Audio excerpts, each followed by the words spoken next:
Le politiche di questa giunta, le politiche del quinquennio che stiamo mettendo in essere quest'anno avranno un unico obiettivo: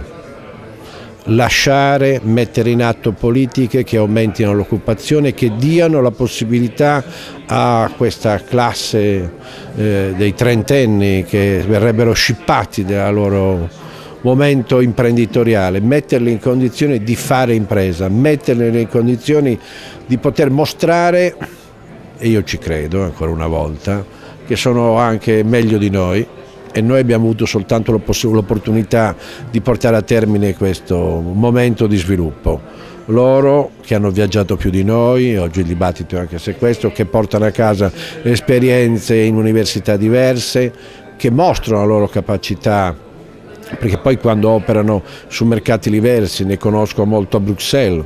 nella sede della Camera di Commercio lombarde ho trovato 5 sardi che collaborano, alla Camera di Commercio di Torino ne ho trovato 3. Ecco, noi tutta questa grande capacità dobbiamo capitalizzarla a casa nostra, offrendogli queste occasioni, non più politiche assistenzialistiche, ma progetti concreti per loro. Credo che sia un dovere per la mia generazione.